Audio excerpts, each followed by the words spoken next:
प्यारे स्टूडेंट, आप लोग के अपना चैनल प्लैनेट क्लास में हार्दिक अभिनंदन। कृपया हमारे चैनल को सब्सक्राइब करके बेल आइकन दबा दीजिए लेटेस्ट वीडियो पाने के लिए। यह हम जो वीडियो बताने जा रहे हैं इसमें करंट अफेयर के बहुत ही महत्वपूर्ण प्रश्न है जो आपको सभी एग्जाम में पूछी जाएगी। देखिए यहाँ पे मोटिवेशन बातें।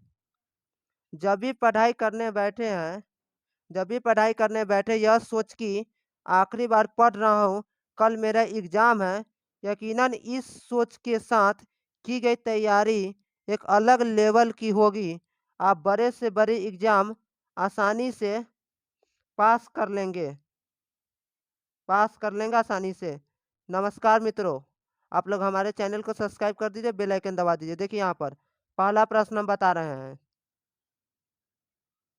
देखिए पहला नंबर, 2022 तक विश्व का सबसे बड़ा कच्चा तेल उत्पादक देश कौन सा है। यहाँ पे देखिए पहला प्रश्न, 2022 तक विश्व का सबसे बड़ा कच्चा तेल उत्पादक देश कौन सा है। तो ए में रूस, बी में यूएसए, सी में सऊदी अरब, डी में ईरान। देखिए यहाँ पर पहला का बी हो जाएगा, यूएसए हो जाएगी। पहला का बी आंसर हो जाएगा। यहाँ पे देखिए आगे इसी के बारे में डिटेल में हम बता रहे हैं। यहाँ पे देखिए यूएसए के बारे में, देखिए यहाँ पर यूएसए, रूस दुनिया का दूसरा सबसे बड़ा कच्चा तेल उत्पादक है। केवल संयुक्त राज्य अमेरिका के बाद रूस प्रतिदिन करीब 1.1 करोड़ बैरल कच्चे तेल का उत्पाद करता है। रूस के निर्यात किए गए कच्चे तेल का लगभग आधा प्रतिदिन 2.5 मिलियन बैरल यूरोपीय देश में भेज दिया जाता है। इसका लगभग एक तिहाई बेलारूस के माध्यम से द्रुजवा पाइपलाइन के माध्यम से यूरोप में आता है। हाल ही में यूके ने प्रस्तावित किया कि G7 राष्ट्रीय अपने रूसी तेल और गैस के आयात पर सीमाएं लगाएंगे। देखिए अब वीवीआई प्रश्न है जो आपको एग्जाम में पूछेगी, बहुत ही महत्वपूर्ण प्रश्न आप लोग को कह रहे हैं। यहाँ पे देखिए अब 2 नंबर प्रश्न के बारे में। यहाँ पे देखिए 2 नंबर प्रश्न, आरबीआई के गवर्नर का नाम बताएं जिन्होंने हाल ही में स्मार्टफोन के लिए यूपीआई 123 पे नाम का यूपीआई आधारित पेमेंट प्रोडक्ट लॉन्च किया है। तो यहाँ पे देखिए यहाँ पे 2 नंबर प्रश्न, आरबीआई के गवर्नर का नाम बताया जिन्होंने हाल ही में स्मार्टफोन के लिए यूपीआई 123 पे नाम का यूपीआई आधारित पेमेंट प्रोजेक्ट लॉन्च किया है। यहाँ पे ए में हो जाएगा उर्जित पटेल, बी में शक्तिकांत दास, सी में रविकांत मिश्रा, डी में संजीत मेहता। यहाँ पे हो जाएगा 2 का आंसर बी हो जाएगा शक्तिकांत दास। 2 का बी हो जाएगा शक्तिकांत दास। अब यहाँ पे इसी के बारे में डिटेल में, शक्तिकांत तारे के बारे में डिटेल में यहाँ पे देखिए शक्तिकांत दास, आरबीआई के गवर्नर शक्तिकांत दास ने हाल ही में स्मार्टफोन के लिए यूपीआई 123 पे नाम का यूपीआई आधारित पेमेंट प्रोडक्ट लॉन्च किया है। साथ ही उन्होंने डिजिटल पेमेंट के लिए 24x7 हेल्पलाइन भी लॉन्च की है। इसका नाम डीजी साथी है। इससे ग्राहक स्मार्टफोन के द्वारा स्कैन पेड पे अतिरिक्त लगभग सभी लेनदेन कर सकते हैं, जिसके लिए इंटरनेट जरूरी नहीं होगा। देखिए एक महत्वपूर्ण बात शक्तिकांत दास ने कही है, उसने कहा है कि अब बिना इंटरनेट कनेक्शन के अब आप एक मोबाइल से दूसरे मोबाइल में आप अपना पैसे को ट्रांसफ़र कर सकते हैं। खाली कोड स्क्रैच कीजिए और अपने पैसे को ट्रांसफ़र कर सकते हैं। यह बहुत ही अच्छी खबर है और अच्छी बात ग्रहण की है। अब 3 नंबर प्रश्न, यहाँ पे देखिए 3 नंबर प्रश्न, भारत के राष्ट्रपति रामनाथ कोविंद ने हाल ही में कितने महिलाओं के सशक्तिकरण में उत्कृष्ट योगदान देने के लिए नारी शक्ति पुरस्कार से सम्मानित किया है। यहाँ पे 3 का में 12 महिला, बी में 25 महिलाओं, सी में 29 महिलाओं, डी में 35 महिलाओं। इसका 3 का सी हो जाएगा 29 महिलाएं। यहाँ पे देखिए 3 नंबर प्रश्न फिर से बता रहे हैं, समझिए।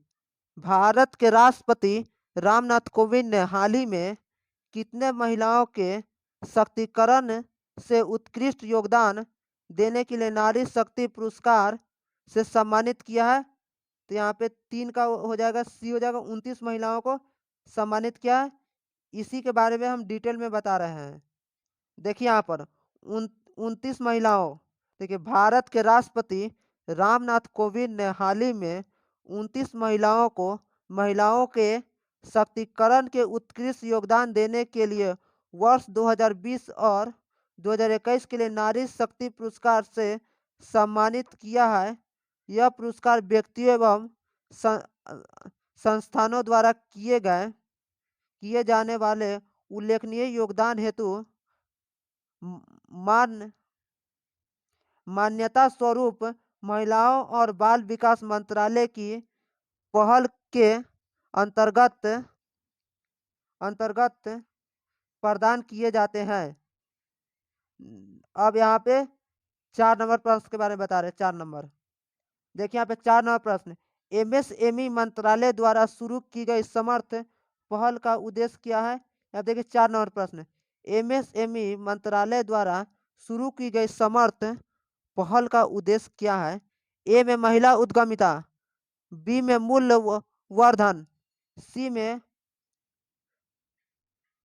में विपणन के लिए समर्थ, डी में जीएसटी के लिए पोर्टल। यहाँ पे हो जाएगा 4 का ए आंसर हो जाएगा महिला उद्यमिता। 4 के ए हो जाएगा महिला उद्यमिता। यह वीवीआई प्रश्न है। अब यहाँ पे आगे चलते हैं इसी के बारे में डिटेल में। यहाँ पे देखिए महिला उद्यमिता, केंद्रीय एमएसएमई मंत्रालय ने हाल ही में समर्थ महिलाओं के लिए एक विशेष उद्यमिता प्रोत्साहन अभियान शुरू किया है। समर्थ के तहत मंत्रालय की कौशल विकास योजनाओं के तहत आयोजित मुक्त कौशल विकास कार्यक्रम में 20% सीटों इच्छुक और मौजूदा महिलाओं उद्यमियों के लिए आवंटित किया जाएगा।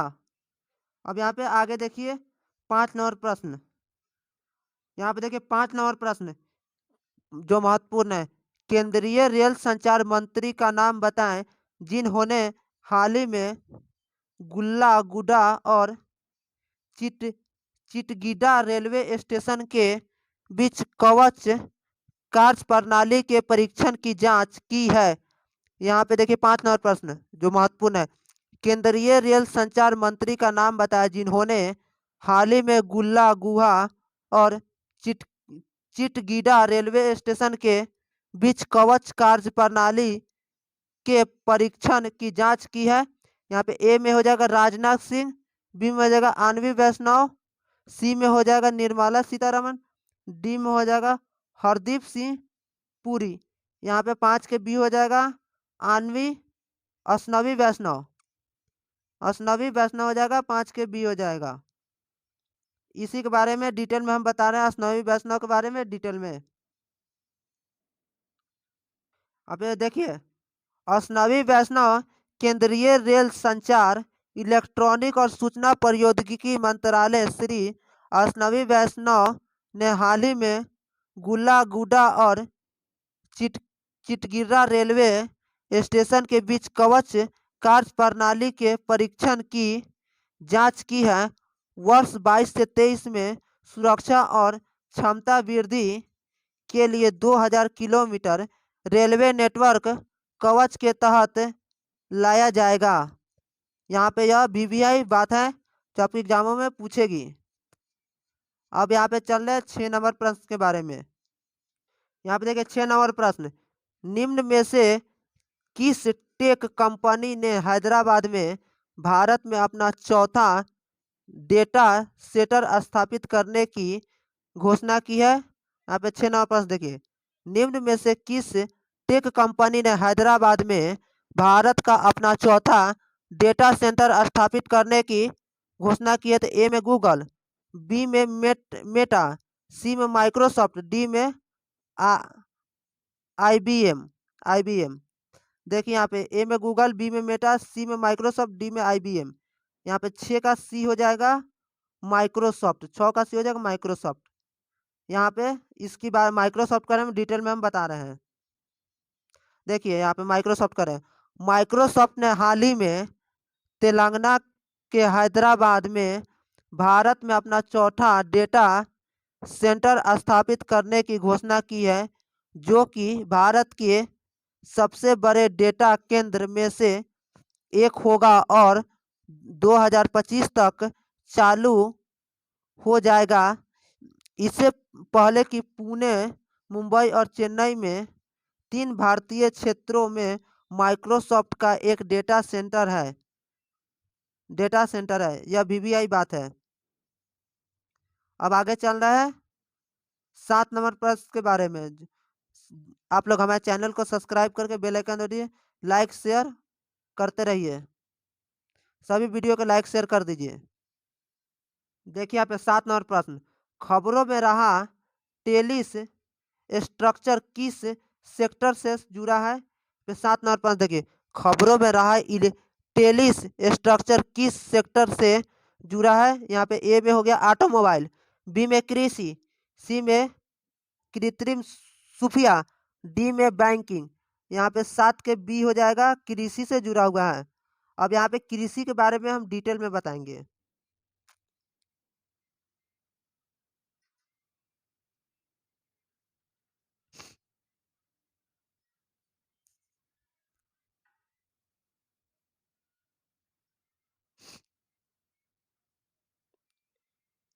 यहाँ पे देखिए कृषि के बारे में, सॉरी हमें गलती हो गई, हमको माफ़ करिएगा। देखिए कुछ देर वीडियो रुक गई है।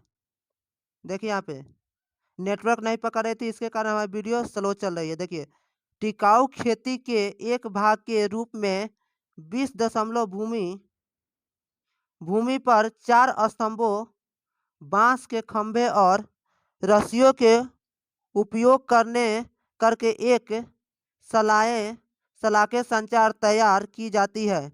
देखिए यहाँ पे आगे, चूंकि पौधे विशेष रूप से लताएं एक जाली प्रणाली में लंबवत रूप से विकसित होती है, इसलिए तने फल, देखिए आगे, तने फल और फलों के सड़ने की संभावना बहुत कम होती है।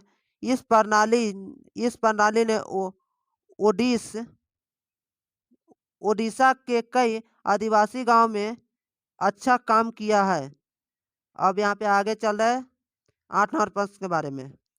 यहाँ पे देखिए 8 नंबर प्रश्न, निम्न में से किस मंत्रालय ने हाल ही में महिलाओं के लिए समर्थ नाम का विशेष उद्यमिता संवर्धन अभियान शुरू किया है? यहाँ पे देखिए 8 नंबर प्रश्न, निम्नलिखित में से किस मंत्रालय ने हाल ही में महिलाओं के लिए समर्थ नाम का विशेष उद्यमिता संवर्धन अभियान शुरू किया है? तो यहाँ पे 8 के ए में हो जाएगा।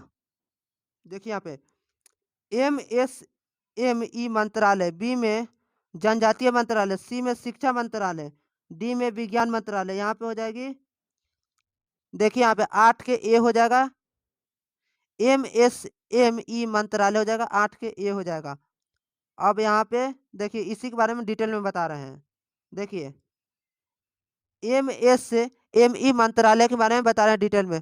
सूक्ष्म लघु और मध्यम उद्यमी मंत्रालय ने हाल ही में महिलाओं के लिए समर्थ नाम का विशेष उद्यमिता संवर्धन अभियान शुरू किया है, जिसका उद्देश्य 2022 और 23 में महिलाओं को कौशल विकास और बाजार विकास सहायता प्रदान करना है। यहाँ पे वीवीआई प्रश्न है। अब आगे चल रहा है आगे वाला प्रश्न के 9 नंबर के बारे में।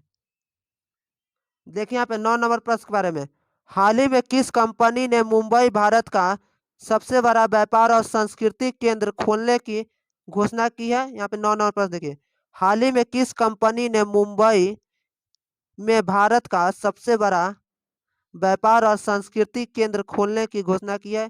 तो ए में देखिए टाटा इंडस्ट्रीज लिमिटेड, बी में एचडीएफसी इंडस्ट्रीज लिमिटेड, सी में गोल इंडस्ट्रीज लिमिटेड, डी में रिलायंस इंडस्ट्रीज लिमिटेड। यहाँ पे 9 के डी हो जाएगी रिलायंस इंडस्ट्रीज लिमिटेड हो जाएगी। 9 के डी में रिलायंस इंडस्ट्रीज लिमिटेड। अब यहाँ पे आगे चलते हैं, इसी के बारे में डिटेल में, रिलायंस डिजिटल लिमिटेड के बारे में डिटेल में बता रहे हैं। देखिए यहाँ पर रिलायंस डिजिटल लिमिटेड ने हाल ही में मुंबई में भारत का सबसे बड़ा व्यापार और सांस्कृतिक केंद्र जियो क्लब सेंटर खोलने की घोषणा की है। यह केंद्र मुंबई के बड़ौदा कुल्ला कॉम्प्लेक्स में 18.5 एकड़ में फैला है। यह एक ऐतिहासिक व्यवसाय, वाणिज्य और सांस्कृतिक गंतव्य बनाने के लिए तैयार है। देखिए इसके बारे में डिटेल से आप लोग समझिए। अब यहाँ पे आगे चलते हैं 10 नंबर प्रश्न के बारे में। देखिए यहाँ पे 10 नंबर प्रश्न के बारे में, हाल ही में चर्चा में रहा झरोखा किस क्षेत्र से संबंधित उत्सव है। यहाँ पे 10 के देखिए, हाल ही में चर्चा में रहा झरोखा किस क्षेत्र से संबंधित उत्सव है। यहाँ पे 10 के में हो जाएगा कला और सांस्कृतिक मंत्रालय, बी में साहित्य, सी में आयुष, डी में विज्ञान प्रौद्योगिकी। यहाँ पे 10 के हो जाएगा, ए हो जाएगा कला और सांस्कृतिक मंत्रालय, 10 के ए हो जाएगा। अब इसी के बारे में डिटेल में, कला एवं संस्कृति मंत्रालय के बारे में डिटेल में हम बता रहे हैं। देखिए यहाँ पर कला और संस्कृति मंत्रालय और कपड़ा मंत्रालय संयुक्त रूप से भारतीय हस्तशिल्प, हथकरघा, कला और संस्कृति के झरोखा संग्रह का आयोजित कर रहे हैं। झरोखा पारंपरिक भारतीय हस्तशिल्प, हथकरघा और कला और सांस्कृतिक उत्सव है। यह पूरे देश में 13 राज्यों और केंद्र शासित प्रदेश में 16 स्थानों पर आयोजित होने वाला है। इस उत्सव के तहत पहला कार्यक्रम भोपाल मध्य प्रदेश में आयोजित किया जा रहा है। अब यहाँ पे 11 नंबर प्रश्न के बारे में बता रहे हैं।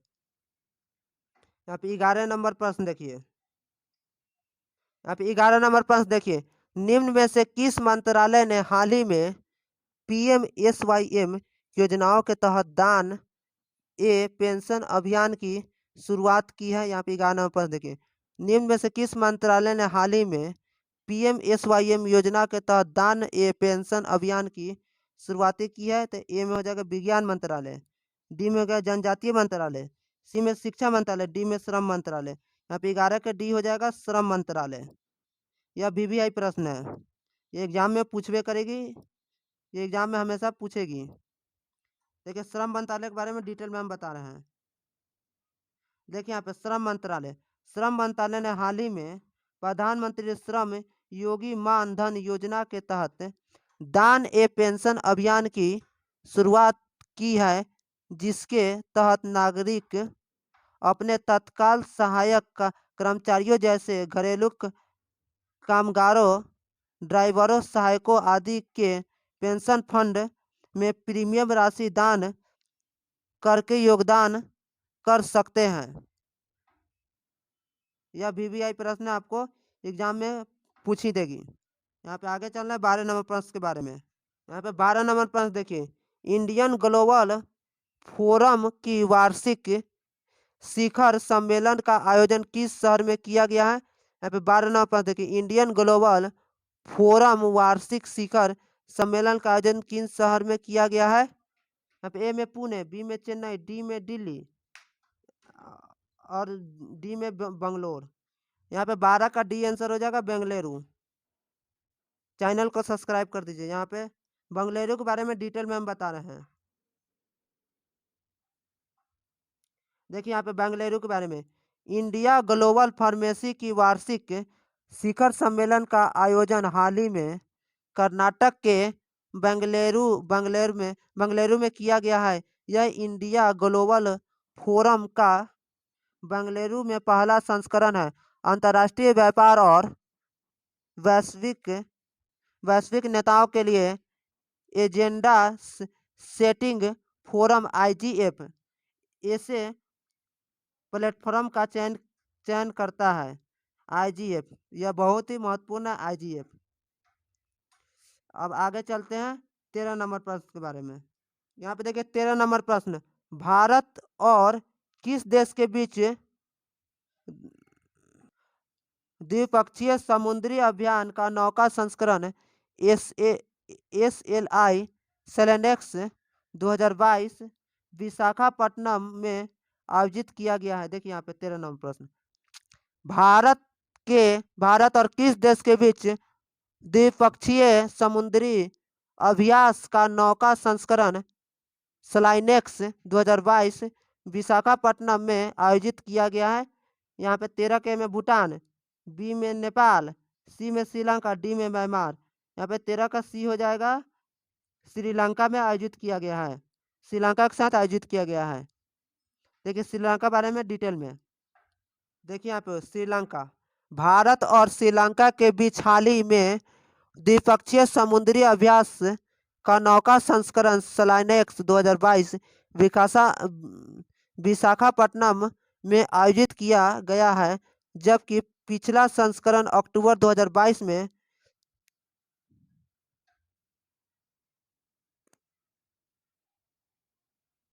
यहाँ पे नेटवर्क धीरे चले, त्रिकोमाली में आयोजित किया गया था।